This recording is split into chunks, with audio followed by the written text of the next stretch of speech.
And I've seen this story before. I know exactly how it's about to play out. And when I say what I'm about to say, I guarantee it, you're going to be like, yep, that's going to happen.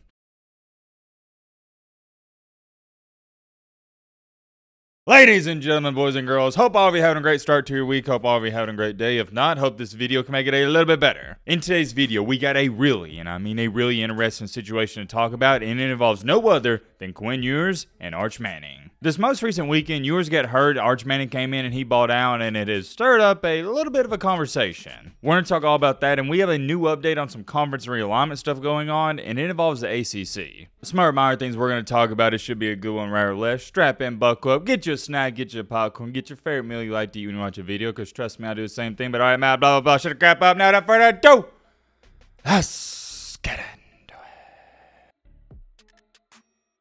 Alright, first things first, we're going to start on this video with a question that Thomas left on one of the recent videos. He writes, Matt, tell me if you agree with this. Aside from Mississippi State, Florida is the worst team in the SEC. I think they should definitely start DJ Lagway due to the fact he's tremendously talented and Mertz is trash. I think Napier will get fired and Lagway will transfer somewhere that will put his talent to good use. Roll Tide. First things first, before we go any farther, major shout out to Thomas for just writing a normal comment and asking a real and serious question. I very rarely see people ask serious questions like this in the comment section, so I thought it was pretty cool and unique. I thought it was worthy of being in a video, and per usual, if you guys have any questions and things you want to see us talk about in these videos, all you gotta do is number one, ask it to me either on Twitter or number two, YouTube. But to answer this question, the first part of it, Florida is the worst team in the SEC, I strongly disagree. Florida is not the worst team in the SEC, my friend. You gotta remember, we still got Vanderbilt, and Mississippi State is pretty awful as well. The second part of this saying you gotta start DJ Lagway because Graham Mertz is trash, come on, man.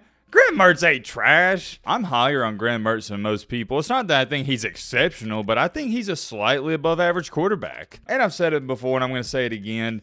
This isn't a quarterback problem at Florida. It doesn't matter who's back there. That's the immediate response from the media and the fan base. Oh, well, I guess since Florida isn't good, we got to make a quarterback change. But no, that's not even the start or the beginning of their problems. That is just the immediate reaction from the media and the fans saying, oh, well, if we're struggling, I guess it's due to the quarterback. Sometimes, yeah, that's the case, especially on the offensive side of the ball. But in this situation, nah.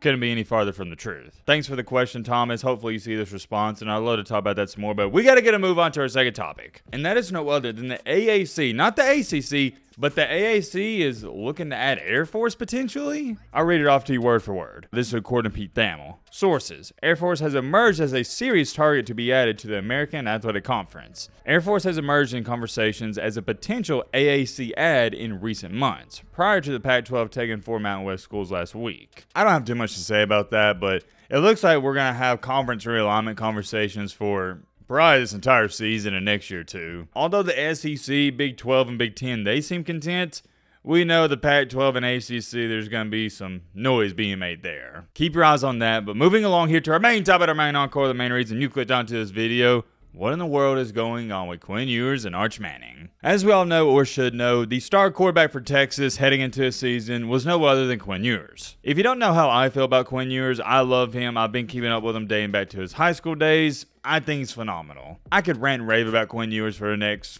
4 to 5 minutes, but I think you get the point. In my humble opinion, he is the best, not just one of, but the best quarterback in the nation. And coming out of high school, Quinn Ewers was regarded as the #1 player in the nation. Why is that ironic? Because they also have another new former #1 player in the nation that goes by the name of Arch Manning. And why it's even more ironic is because they both play the same position. Quarterback. I'm not going to go over this. It's not some hidden secret. We know why Arch Manning has a ton of hype surrounding him because of his last name. Not to take anything away from his own abilities, but you get what I'm trying to say. He gets a little more, or some may say a lot of more hype just due to him being a Manning, and rightfully so. Well, in the last game for Texas, Ewers wound up getting hurt, and Arch Manning, he was next man up. Arch comes into the game, and I'm not trying to overhype this. He just straight up lit him up. Had that insane rushing touchdown where he was like a speed demon. I believe they clocked him at like, it was a little over 20 miles per hour, which is super fast. A lot of people didn't think he had that in him. And also on the day, passing 9 for 12,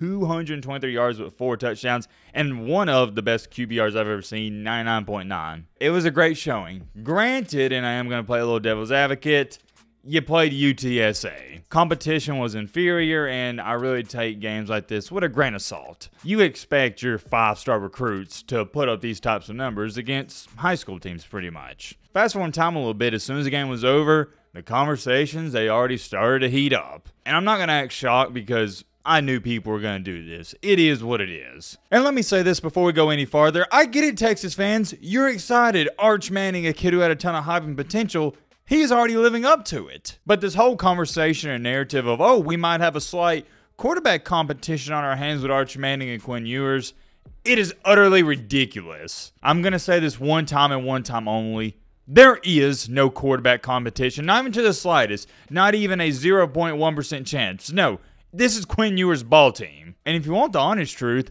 I view it as major disrespect to Quinn Ewers that Texas fans are even saying there's a quarterback competition and they want to see Arch. Now, don't get it twisted. I'm going to give a lot of credit and respect to Texas fans. 90 to 95% of them, they get it. It's Quinn Ewers' team. But there is a small percentage of people that are already starting up the narrative that, hey, we might need to give Arch Manning a shot because he looks really good. And I've seen this story before. I know exactly how it's about to play out. And when I say what I'm about to say, I guarantee it, you're going to be like, yep, that's going to happen. We'll talk about Ewers' injury in just a second and a timeline for that. But whenever he comes back, if he has not even just a bad game, but if he has a bad couple of plays, there's going to be Texas fans running to Twitter saying, oh, yeah, we need to bench Quinn Ewers and give Arch a shot. Which, yet again, to me, it's insane because Ewers is the best quarterback in the nation. But I'm telling you, it's going to happen. Just wait and see. And this doesn't have anything to do with Arch Manning. It's nothing against him. It's more so about a testimony of how good Quinn Ewers is. As far as it goes for Ewers' injury, good news is it doesn't seem like it's that big of a deal, and he'll have 2 weeks to rest up because they have back-to-back cupcakes in Louisiana Monroe and Mississippi State. Oh yeah, I forgot. They're going to have that bye week before the Oklahoma game, so he's going to have 3 weeks to rest up. I've seen some people say he could probably give it a go this weekend, but there's just no need to risk it. And I think you're going to see a similar situation of what happened this weekend against UTSA. Arch Manning's going to be playing inferior competition, and when a great player plays inferior competition more times than not, they dominate. And if Arch Manning goes out here these next couple of weeks and puts up ungodly numbers, has a bunch of touchdowns, some nice runs,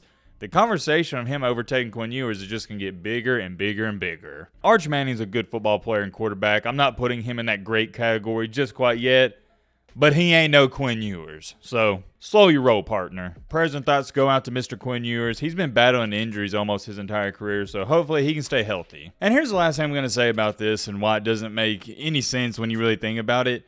Arch Manning isn't doing this against the Alabamas, Ohio States, and Georgias of the world. He's doing this in backup time, and he did it against UTSA. It'd be a little bit different if he went out here against Alabama and went 16 for 20 with 4 passing touchdowns and 300 yards, but he didn't do that. I think what's happening is people are falling in love with the thought of how great and how much of a generational talent Arch Manning can be. This is the exact equivalent to when you first start talking to a girl and you're in the honeymoon phase. The first week of talking to a new girl is amazing because you don't know everything about them. Therefore, you still have this idea that she's this perfect dream girl and you're still like sculpting her to be that way. When you don't know a lot about a person, you can sculpt them into whoever you want them to be in your imagination. But once you get to knowing that girl and you start dating for 2, 3, 4 months, there's no more of that. They're true colors, and I don't mean it in a bad way, but they slowly and surely start to come out. And you start to realize, oh, okay, she does have some flaws and some things I don't necessarily like. Same thing here. Right now, Texas fans are currently in the honeymoon phase of Arch Manning. But once he goes out here, throws a couple INTs, all that hype, it has settled down, and